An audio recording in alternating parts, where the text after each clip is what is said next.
Hello everybody, you have tuned in to Eric Jose on Making a Murderer on YouTube.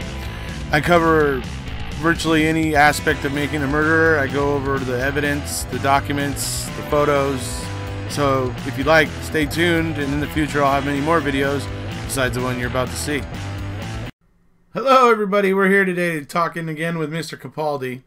And because Mr. Capaldi likes to talk about how I'm a Dr. Pepper swilling, yada yada, blah blah blah, whatever, I decided to go ahead and put up this particular picture. So anyways, Mr. Capaldi and I are talking today. We're talking about a few things. We're talking about Zellner. We're talking about evidence. We're talking about a little bit about some fun things like Captain Crunch a little bit. We're still having a little bit of an argument about that. But yeah, we talk about where the case is, what it looks like moving forward. We talk about Brendan. We talk a little bit about SCOTUS. So we kind of talk about a few different things here. We talk about the political structure and really how resistant to wanting to acknowledge wrongful convictions and let innocent men out of jail. So quite a wide variety of things we talk about. So enjoy. Here it comes. Yeah, because she was a journalist student through in Glasgow for 2 years, and she pointed out that there was because Glasgow obviously it's the largest city in Glasgow. It's got quite a large population. There's actually some sort of Americana shops. Like there was one that specialised in American food. And right. She said she had seen Captain Crunch, and it was on sale in this American shop in Glasgow. That's funny. Because I'd never heard of it before, Right. Yeah, I guess, I don't know. I thought it was pretty popular. I figured it probably might have gotten to some shelves over there, but I mean, it's hugely popular here. Yes, it's made by, is it Quaker? So we have other stuff here made by Quaker, I think. Is it Quaker? No, it is Quaker, yeah. Yeah. And but I mean, I was always a shredded wheat and a Weetabix man myself. I like shredded wheat. I don't, it's something I like. I like Cheerios, but I really prefer like the Honey Nut Cheerios. I like the honey. Yeah. But anything Cocoa Pebbles, Cocoa Krispies, dude. I'll eat. I'll get like a big mixing bowl and just like anyway. Yeah. No, I've grown up a bit. I'm no more of a sort of muesli, like Alpen or yeah. Well, not every day, clusters. Of course, but every once in a while. Yeah. In fact, sometimes my breakfast consists of just a cup of coffee, and that's it, Right. Yeah. Or maybe 2 or 3 cups of coffee. For me, it's usually, I'll have like some milk and some donuts, and then right. Dr. Pepper is my coffee. So. I've got another one. I can't drink the diet. Kudos to you, but I can't. Anything diet. The stuff they used the NutraSweet is what it used to be called way back in the days. I don't know, but whatever it is they use to make it sweet has like an aftertaste that I taste really, really strongly, and it just it just totally puts me off. So, but yeah. So, but yeah, I definitely I love Dr. Pepper, but I like the real stuff.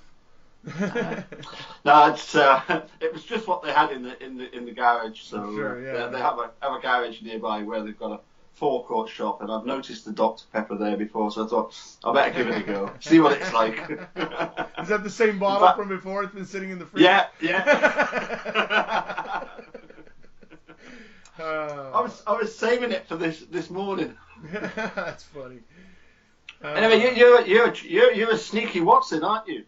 Oh. You knew that I'd had a couple of beers on Saturday night, early Sunday morning. I was going to bed. Then you went on Twitter. You couldn't resist playing with your Twitter and get everybody to support you when you knew that I was either inebriated or fast asleep or both.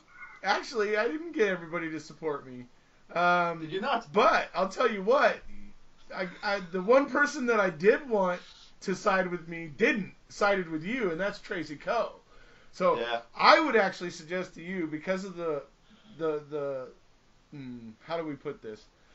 The lackluster of your arguments so far, and the fact that you've been handing me the information to bury you, I think you should let Tracy Coe do your speaking for you in this matter in the future. That's just my humble advice, but you're free to do as you wish. somewhere deep in Ericose land, Captain Crunch is under arrest. He's in Manitowoc's sheriff's office. Tom Kasurik has got him across the table, and he's saying to him, "I don't care if you're British or if you're not. I'm going to get you for it." Maybe. Anyways, okay, that's enough about Captain Crunch. I don't want people to get upset about it. I will say everybody, sorry, Paul and I have been having great fun with this whole Captain Crunch thing, and as he was saying, some other people on Twitter got involved with it, and we're having a little fun with it too. So the problem was that I woke up in the morning and there was all these tweets, and I couldn't figure out what was going on in any of them. You know, I was sort of joining in halfway in the discussion, and I was completely lost, bamboozled, and befuddled. So you had to go back to my original comment where I posted basically the video that you watched, where I talk about, you know, how I proved to you that he's actually British, with Big Willie. William the I don't think you ever did a video that convinced me that he was British. I don't recall. I don't know that you were convinced. I'm not speaking as to whether or not you were convinced. But anyways, I made that video, so that was what started it off, and I tagged Tracy Coe and Carla Garcia and a few others. And so anyways. Yeah. Excellent. I was. As I was saying, I didn't want to make, you know, I didn't want to make you blush, but I was full of praises of you with that, you know, that last conversation when you were discussing about just after Steve's exoneration and all the, you know, the problems that would have been caused, and I had a kind of a suspicion about that, what you were saying, and you were telling me that you had actually managed to get through some of the Chad Keller book. I've read like the first couple chapters. I've been meaning to get back to it. I'm also reading Jerry Buting's book. So it's, you know, but I'm just so buried with work and other things right now that it's just getting really tough. But pretty soon the workload's going to lighten up just a little bit. I'm going to be able to get to reading on both of them. But yeah, in Chad Keller's book, there's some interesting things there in the first couple chapters that you have to just look at and go, yeah, you know, human nature tells us that this is exactly what happened, because we know how humans are, we know how we are. We don't, you know, Wisconsin didn't want to face having to pay for potentially even 40 Averys popping out, even 40 of them. They didn't even want that, and potentially 900, which of course it wouldn't have been 900. But potentially 900, they were literally filling their Pampers. So when you look at it in that light, you can look at this situation and go, yeah, this was a Wisconsin's knee-jerk reaction to something that they viewed as hugely catastrophic. But the way that they handled it, acting like it isn't there and not dealing with it really, I mean, if there's no consequences... If mistakes get made and there's never any consequences, then how are they even mistakes, and whoever cares? Because if there's not consequences for when mistakes are made, then you don't learn better. And that's where Wisconsin's at. They're just you know, writing it off, or doubling down, essentially. You know, that's the way I view what they've done to Stephen. The first time they convicted him and he got out, and nothing happened, okay, you got away with that one. But then the fact that he was going to sue them, they decided, oh, you know what? We're going to double down. You know, and a situation happened that they could pin it on Stephen, and so they did. That's kind of the way I look at it. Is that they chose to basically double down. They chose to avoid having to pay all that money and risk, taking a pretty huge risk with messing with evidence and doing some things that they shouldn't be doing. And I mean, so they're basically, it's a gamble, but they're doubling down. They're avoiding that huge amount of payout. It makes Stephen look bad to the entire area. Now Wisconsin once again thinks that Stephen's this, horrible, evil, vile individual again, just like they did before. And so now they've taken that away. So he was the poster child for all these men that were in prison that were innocent, and now he's not. And so now it was basically Wisconsin's way to quash it and hush it down, essentially, so that they could pass their agenda where they wanted to essentially not deal with the innocent men in prison, but looking forward to the future, we want to prevent it from happening in the future. We want to take measures and take steps to prevent it from happening in the future. And that's the whole smoke screen, because that hasn't happened. It's an illusion. It's all an illusion. Yeah. And by vilifying Stephen Avery again, it allowed them to block that dam that was about to burst. By vilifying Stephen, they basically jammed up and plugged up that dam again. And that's kind of the way I look at it. Yeah, and this time round, it's going to be even worse, because once it's proven that, that at the very least, Manitowoc Sheriff's Department helped to frame Steve, that's at the very least, then, people are going to start looking at every case that Jim Link and Andy Colburn were involved with and say, well, if they did it to Steve, there's every chance they did it to others as well. But sure. I've always or been looking at the way that they handled Deb Hochstetler. Yeah, you got Jim Link right there, and yeah. So you can only imagine if you go diving into those dudes' history with the sheriff's department, you're probably going to find some things that make you go, Yeah. I mean, it's always been a thought of mine that Teresa's disappearance, just before they were going to get Vogel and Kasurik to give their depositions, 2 weeks before she disappears, and that deposition doesn't have to be gone through, and it was just so convenient for Manitowoc, for the state of Wisconsin, her disappearance. Yep. You begin to wonder, was it simply, a rage attack, that the ex-boyfriend, annoyed at her going out and having fun at a party and, right. Having this affair with the married fellow, or is there something more sinister? Was, for example, the fact that Andy Colburn was a regular visitor to the salvage yard? Was that just a? I mean, that's kind of odd, isn't it? But then again, this is something I haven't looked into a lot, but I think maybe you know about it. Andy and Herman ran for the job of head sheriff, correct? Yes. And when was that? That was in 2006. That was also in like the summer of 2006. Okay, but so that would be after everything happened. I wonder if there was some bad blood between him and Herman already, and maybe that's why he was going over to Avery Salvage instead of going to the yard of a fellow officer, deputy, whatever. I wonder, or is it true that there was heavy surveillance that is, hush hush, but that there was heavy surveillance so that they knew exactly what time they could pounce and pin something on Stephen. That's kind of one of the theories I've been seeing a lot of, and I mean it's getting fleshed out, and we'll see where it goes fully when it's done. But it's interesting, Yeah.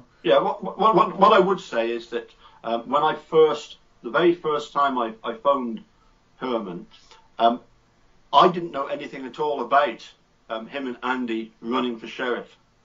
And it was he that actually brought that subject up, and it was he that said there's no hard feelings. We get on really well. That there's no problem. You know, we're very professional and we get on with it. And I'm thinking, whoa, I never even asked you because I didn't even know about this running for sheriff. And of course, the thing is, it's clear to me that Andy Colburn was expecting support from Jim Link.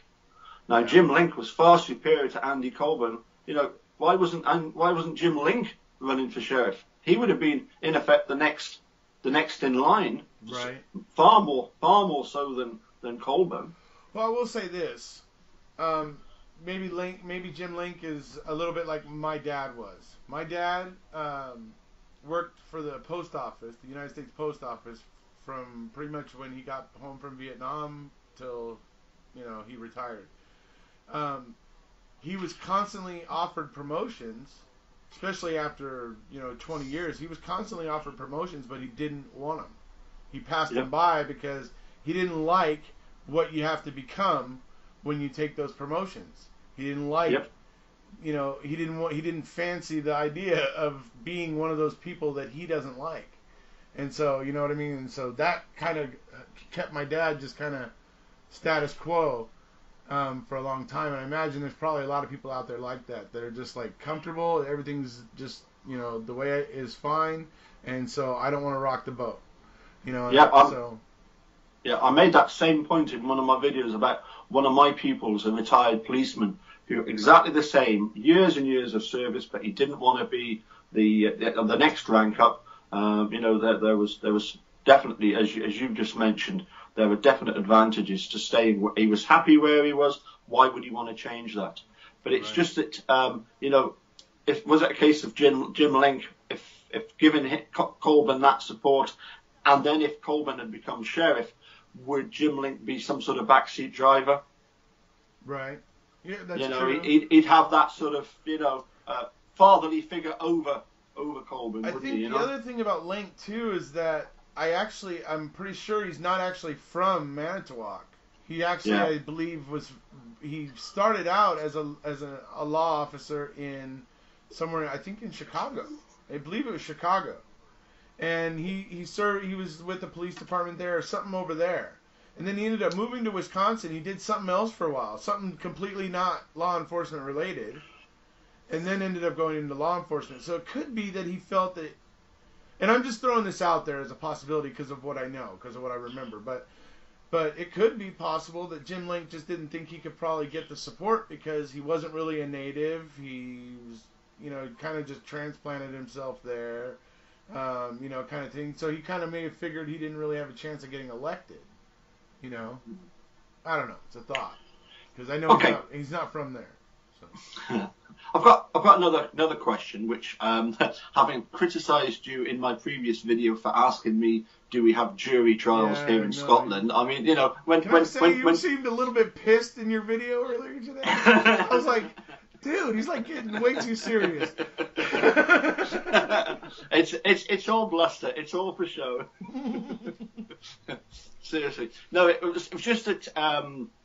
Obviously, when we have a serious trial, then, it can't be down to one judge or three judges. Yes, it goes before a jury, and probably the most famous, trial place in the world is the Old Bailey, that's in front of a jury. Right. But anyway, at the risk of sort of doing to you as I've, at the risk of slipping up, shall we say, I'm going to ask you a question, and it's to do with the fact that I've already mentioned this. I think I texted you about it. Over there in Manitowoc, the population of the city is 33,000, and they have a city police department. Right. And then they've got the rest of the county, and they've got a Manitowoc Sheriff Department. Why do you need a police department and a sheriff department for a population of just 80,000 people? That seems completely absurd to me. But it comes down to the way it works in the United States. Sheriff's departments blanket everything. They blanket every possible square inch of America. They get divvied up into different stations, obviously, substations of the sheriff's department. so that they cover different areas. But essentially, sheriffs, they're like, we have, wherever you go, you'll see, like, I don't know, wherever you go, like to New York, you'll see New York county, or wherever, whatever county you're in there, like, I don't know, whatever county, I don't know the counties in New York, but anyways, whatever county you're in, you're going to have a sheriff's department for that county. And then that basically is going to cover the entire county. It's going to be broken up into substations, but then you're going to move to the next county. And then that county is going to have a sheriff's department. And then where PD comes in, or where police departments come in, is some cities inside of the counties are well-to-do. They have wealthy citizens who are willing to put forth some money to fund a police department. And that's basically how that works. They set up to be taxed for it and whatever, and then they set up their own police departments because they want to feel a little bit safer in their little chunk of, heaven, so to speak, the little city that they live in. Huh. So we're back to a little bit of American insecurity almost. Yeah, it's like if you hear it, Brown, because like when you hear in Wisconsin, you hear obviously you hear of Manitowoc County, you hear of Calumet County, but then you hear of, Brown County, and then stuff like that. And it's just like I said, is if the citizens there have enough money, that's how police departments come up. They're more of a private thing. They get funded by taxes and stuff like that, but they're more of the people have to be willing to pay for it. And not and if you go around America, you'll find out not everywhere you go has a police department. Sometimes you go to certain areas and the sheriffs are just overworked. Right. So. That's thank you. That's really interesting because what struck me for example, even in reading Mike Griesbach's book, The Innocent Killer, what struck me was the dichotomy between the integrity of the police department and the total shenanigans of the sheriff department. The police department, they were actually going to Tom and say, look, you've got the wrong guy, and they were genuine.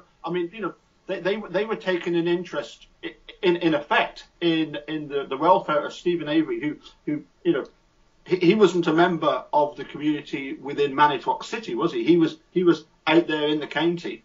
Mm-hmm. But they were concerned about justice being served when Manitowoc Sheriff's Department had no interest in justice being served. They just get on the witness stand and say, we swear to tell the truth, the whole truth, and nothing like the truth. Right. Yep. And they lied their ass off. Yep.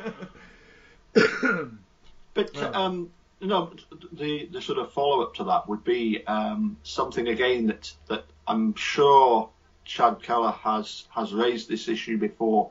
The fact that way back in the 1930s, when all the organised crime was getting sort of evicted from Chicago, they decided to move out of Chicago and up into Wisconsin, and to take over the sort of central government in these places.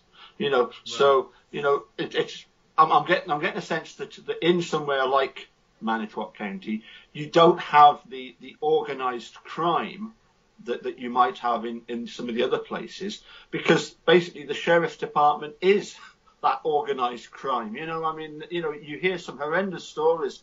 Dave Bagaka says the same thing. Dave Bagaka says a similar thing, where he says that the sheriff's department there is really just the strong arm for the wealthy and powerful people of the area. That's one thing that he kind of harps on. He kind of says it quite often. So, but yeah, I think definitely Chad probably leaning hard on that. Couple of questions. One, interestingly enough, of all the videos that I've actually posted on YouTube, the one that's got the most views is actually a little clip of Making a Murderer, where it's Barb is speaking to Stephen over the phone, and they're sort of debating as to Brendan's going to face all this time in jail. Did he come over with you with a letter, all that kind of stuff. You know the scene.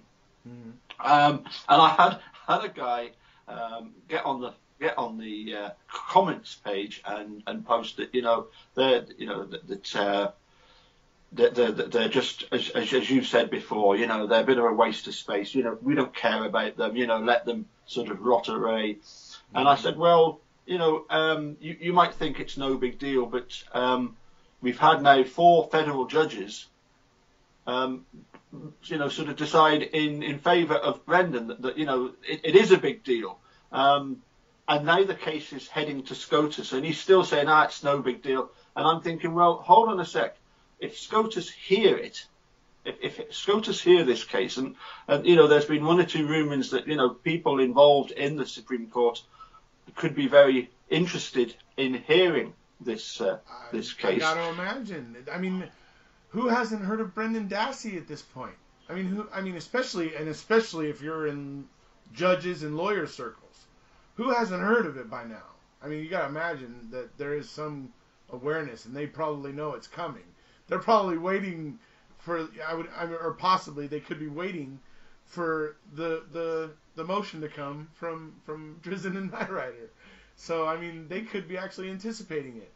I mean, everybody knows what's going on with Brendan, so you just gotta hope that they're gonna be,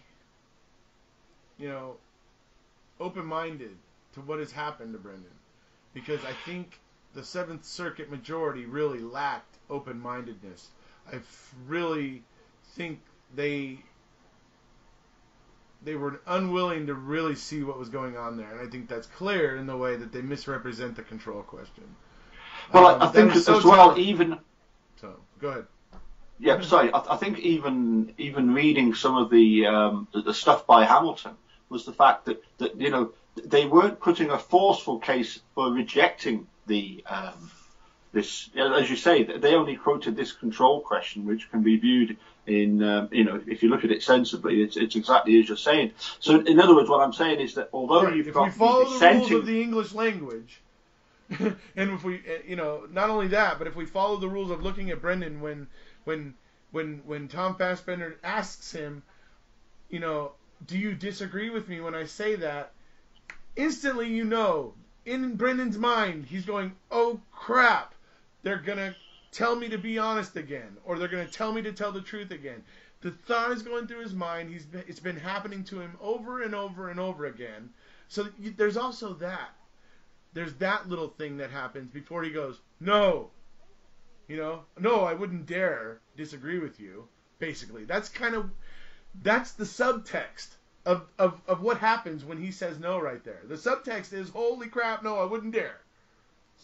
That's the truth of it.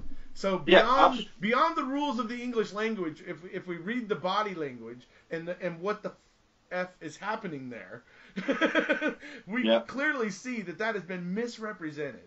So anyways, I can go on and on. I get on my soapbox about that damn question, so sorry about that. No, you're fine. It was just that, given the fact that, as I say, we've had these 4 judges that have come down very strongly in favour of Brendan, and you've got the other 4 a bit wishy-washy about it. They were quoted this AEDPA, which really doesn't, to me, it doesn't really have any, this anti-terrorism thing doesn't really have anything to do with Brendan. But anyway, that's the law over there. But it was almost as if they themselves are wanting clarification as well. I kind of felt that might be the case as well. I honestly did, reading it. I was like, because this is how I mind screw myself over that decision, because I sit there and go, they know like I know. When I read that right there, that control question, they know, like I know, that doesn't say what they just said it says.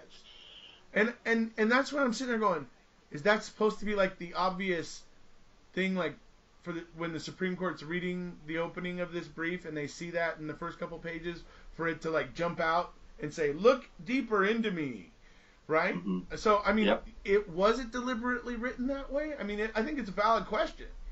And I think it may actually be the case. I'm just not sure, but I get worried about things like the way Judge Can was like to Laura Nyrider, like he got stuck stuck in feedback loops. Like he got stuck asking the same question to her, kind of multiple times, and she would answer it, and then he would and then she would start, and then he would ask another question. She would start talking about that, and then he would come back with that same. He would interrupt her with that same question again that he had already asked, and it was like, I mean, I got this like impression, like, dude, are you like losing? Are you getting senile? I mean, I was actually wondering, like, is it maybe time for him to step down? Is he like not paying attention? I mean, I don't know. Anyway, Judge Cam was bothering me, but he seemed so kind of hostile. He really, for a judge, I thought he seemed really, he sounded anyway on the audio as though he was kind of really hostile. And so was Sykes. I mean, she seemed rather, hostile towards Laura. But, Laura's a champ, though. She stood right in there the whole time, no matter how, pardon the term, but no matter how shitty they got with her, she stood her ground. She made her points. She, I think she did a really great job on it. So I would like to give her. Yeah, I mean, I'm not sure whether it was a case of they were really sort of playing devil's advocate and really trying, as you say, to sort of present one side, or whether some of it was just for show, or whether there was just simply that genuine animosity towards this they see it as Laura and Steve Drizzen trying to sort of somehow upset the status quo. He's there because he's gave a confession. End of. Don't try and fix it because it ain't broken as far as they're concerned. Mm-hmm. But in terms of when, let's say, SCOTUS hear it, which there's very strong chance that they will. I think there is. I'm sure you've explained to me what the significance of that is, but I'm right in thinking that it would then possibly establish new case law whereby in the future, people are going to stand up in court and quote the Brendan Dassey versus the state of Wisconsin as being an example of where this is a false confession and this is a similar case to that. Is that going to be? Well, according to a lawyer friend of ours, to get to what you were saying about new law and stuff, according to a lawyer friend of ours that we both know, she said that what you don't want SCOTUS to make new law. If SCOTUS makes new law, Brendan has to go back to the drawing board all the way back to the beginning. If they make new law because of his case, he doesn't. The new law is great and it pertains to everybody now from that point forward, but it doesn't help Brendan. What we really want is the Supreme Court to give further clarification by what it means when it says special care.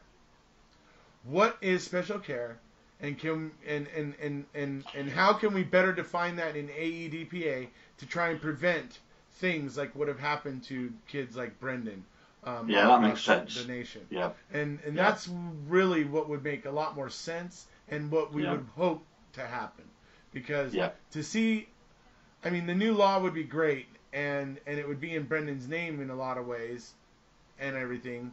But how long would it then be until Brendan gets out? And how much longer is he going to have to sit there? I mean, how much is he going to care about that feather in his cap when he's still sitting in a cell? So it's there's that, thing. So yeah, we definitely hope that the Supreme Court just maybe gives further definition to special care and what is proper fact finding, because I think the fact finding in the cases which Hamilton said wasn't perfect, but it wasn't egregious or whatever. I disagree. I freaking disagree. It was hugely egregious. I mean, Len Kaczynski's involvement is enough for me right there to say pretty much all the fact finding in the case is pretty much bogus. You know? I mean, I don't know. Anyway. And then you got the confession that's weak. So anyway. Yeah. Are we talking about our lawyer friend in Australia or in Wisconsin? Wisconsin. Yeah, I thought so. She's they're both great lawyers, I must admit. They're very, very clever people. Hats off to them. Certainly, I can't get around my head around some of what they're able to get their head around. So I'm wondering if you saw the post about Kathleen Zellner's next move, and she was saying that she might go for a motion for a stay and remand it back to the circuit court, and then have a motion for reconsideration. But that would only be if there was newly discovered evidence. Did you see that? Only because there is newly discovered evidence? Well, yes. Okay. Because otherwise there'd have to be a strong argument as to why it wasn't presented the first time round. Well, yeah. But that's basically what Kathleen Zellner was doing, wasn't it? She was getting some new evidence to present, and Judge Sukovich threw the case out, didn't she? Right. Yeah. That's what happened. But I'm thinking right now. Well, she knows now. Kathleen Zellner knows now. When she goes back there, it's not going to be Judge Sukovich. Yeah. So, I mean, is she like thinking, okay, maybe we get a different judge, maybe we'll get a little bit different answer, or maybe we'll get a little different, treatment? You're wrong. Sorry, I've got another sort of sub question to that, and that is that ultimately what we want is for Kathleen Zellner to get her hands on more evidence, and I'm a bit. Capaldi wants those skull fragments. He wants to get those under his microtrace microscopes badly.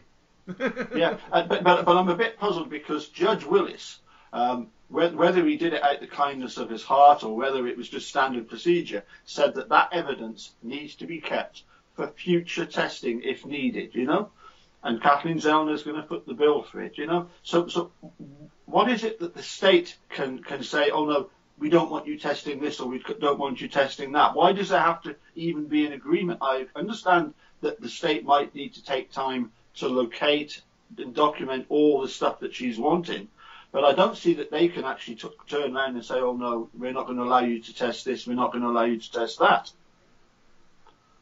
I don't know. It seems like she. I think she wanted those skull fragments when she went in to get evidence the first time. It was just some of it was denied and some of it was granted. I honestly kind of don't fully understand the way that these, the courts work, in terms of that sort of stuff. But like the rules of evidence and stuff, I'm certainly not up on. But Okay. But no, I thought it was to do with the fact that the state came back and said, look, we can give you these 9 items straight away, that's fine. And so Kathleen Zellner just said, that's fine, we'll just go with that, rather than, and it was always my understanding that she can go back and she can ask for more stuff, and the state will just have to, find it wherever it's kept and hand it over, well, not hand it over, but have experts, their experts and her experts on hand and go through this evidence. And for me, it seems pretty obvious that the state of Wisconsin, once all this evidence has been debunked, they're not going to want to go into court with her, are they? No, absolutely not. I mean, once they're left holding very little, I mean, just think about what's been going on already. I mean, people thought Brendan Dassey was getting out. Now he's not. I mean, people have been taken on an emotional roller coaster. The interest is only more intense, because of those things, in my mind. Now, have some people stepped away because it was just a bit too much for them on a day-to-day basis? Sure. I understand that. Not everybody can do it on a day-to-day basis. I get it. It makes sense, and so, but all those people still check in. All those people still come back around and look in every once in a while to just kind of see what's going on, because they want to eventually check in one day and see Brendan Dassey is out of jail. Stephen Avery is getting out of jail. They want to see that, and that's why they're going to keep coming back, even though they, take little hiatuses, which is probably good because, hey, look, those of us that are in the trenches every day, like you and I, the TikTok Manitowocks, the Mystic Jinxes, the Fog Hazes, and everybody who's out there every day, the Scoobies and all of them, everybody out there who's out there every day looking at the documents in this case, or looking at evidence in this case, or working on this case, we all need to decompress every once in a while, and that's why this Captain Crunch thing ended up being such a good thing, because it really kind of takes the edge off. When you get, for those of us who are in this every single day, it kind of is a little pressure valve for us. It allows us to kind of have a little bit of fun and then get back to business. So I don't know how many, I don't know, I just want to say this at the end of the video. For those people out there that are getting a little bit sick of the Captain Crunch, let me know in the comments below, and we'll phase it out. But we are currently having some fun talking about it, so we would appreciate everybody's, understanding. Talking of which, the box you managed to put the box on the top of that cabinet behind you. How did you put it there? That was already there. That's peanut was butter. It? That's peanut the butter. same box? That's peanut butter, Captain Crunch. Oh, like I would know that. I would know the difference. Peanut butter Captain Crunch is good too. Uh-oh, you froze up. You still there? You still there, buddy?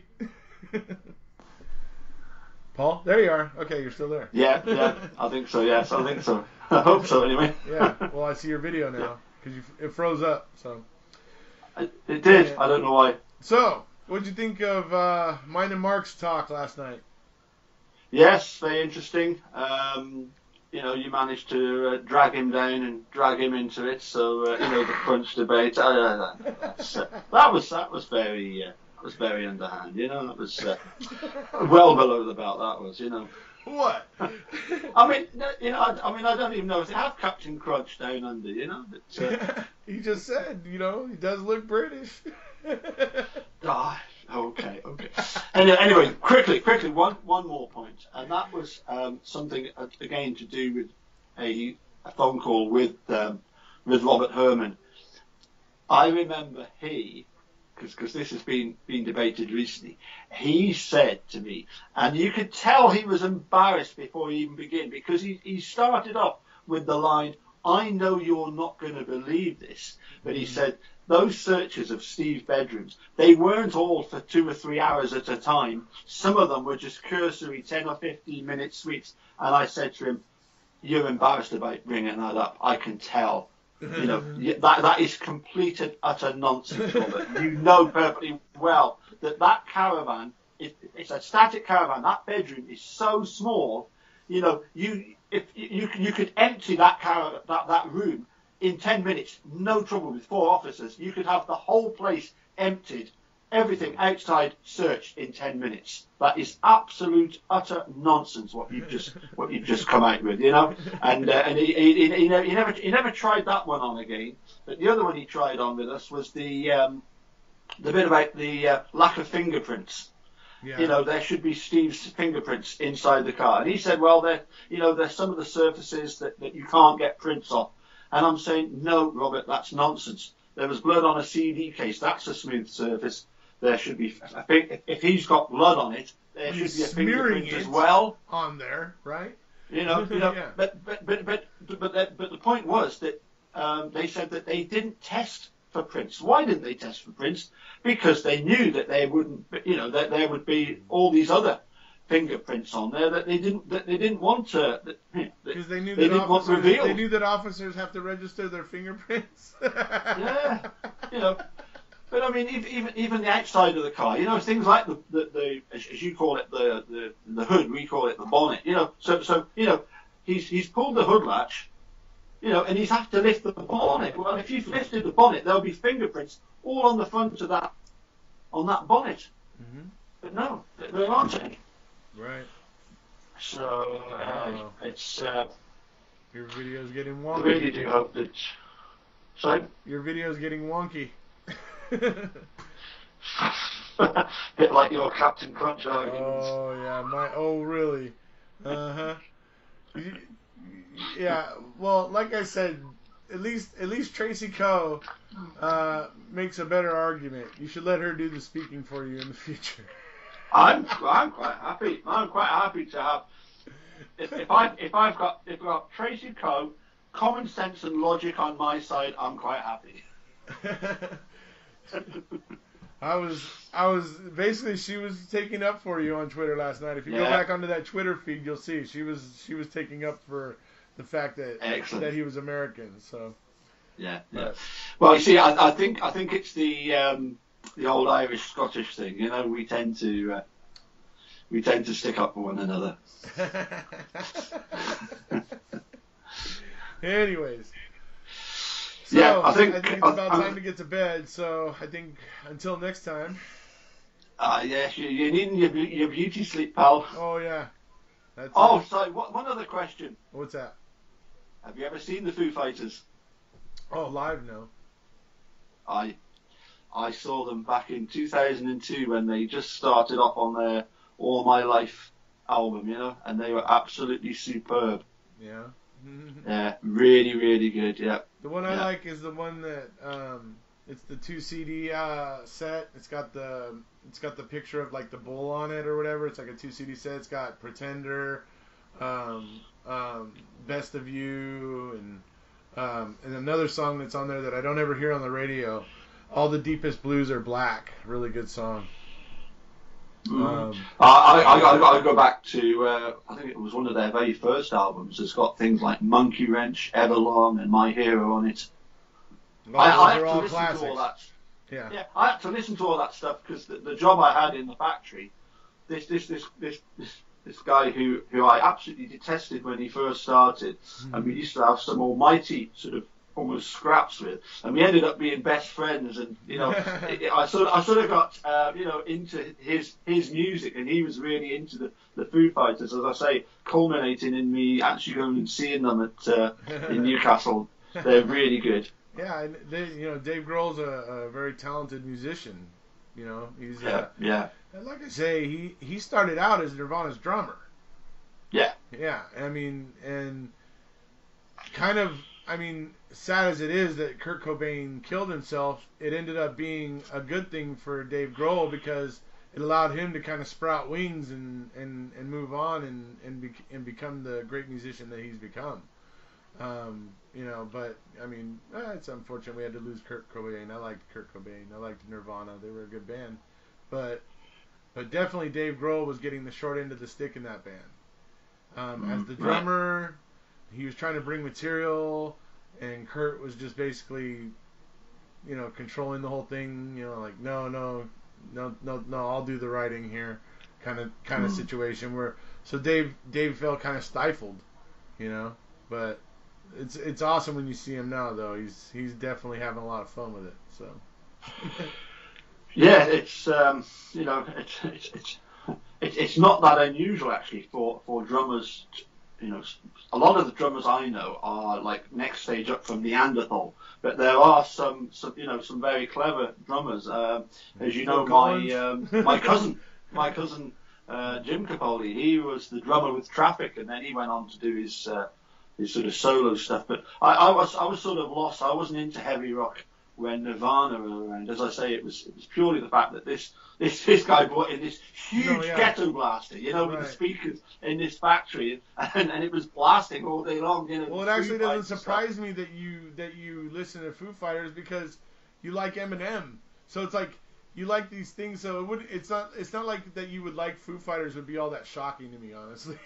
I thought you actually I actually figured you probably like a lot more stuff than just Foo Fighters, like. Oh yeah, absolutely. I mean, if I'm coming back from a gig, it could be the Foo Fighters, it could be a Chopin, Polonaise or Nocturne. I can put anything on, Right. Yeah. It really is a mix, I mean, I have to, being a musician, I feel like I have to know about these things, and it always makes me laugh when people come out with this line, they don't make the records like they used to do, they don't do this and they don't do that, and I say to them, well, how many Mozarts have there been? There's only been one, Appreciate all the artists that are out there for what they do now. you're not gonna get another Mozart. You're not gonna get another Beethoven. You're not gonna get another Sex Pistols. They were one-offs. Enjoy them for what they are, and appreciate them. Don't sort of push them away and reject them. Mm-hmm. Yeah. That would basically just have a broader mind. Yeah. Listen to as much stuff as possible, because not everything that Supertramp have ever done is my favourite song. Right. but they've done a lot of really good stuff. Right. Not everything that the Foo Fighters done as my favourite song, but I even like some of the songs by like Papa Roach and Korn. Because it's something unique. Right. Korn. Oh yeah, Korn was huge. I mean, Korn was hugely popular. So yeah. Yep. Most people know who Korn is, and yep. Even I like Korn. I mean, they have some good songs, dude. Well, you do, because you like Captain Crunch, and that's made of corn. Yep, it is. Corn and oats. Anyway, take care. Yep, we'll see you, buddy. So that's it for today, folks. I hope you enjoyed it. I hope you maybe found it thought-provoking or interesting, at least at certain points. I do apologize for those that are annoyed by the whole Captain Crunch thing, but like I said, it's just something me and Paul are doing, having a little fun with, blowing off a little steam, But if you guys, if it really bothers people, let me know.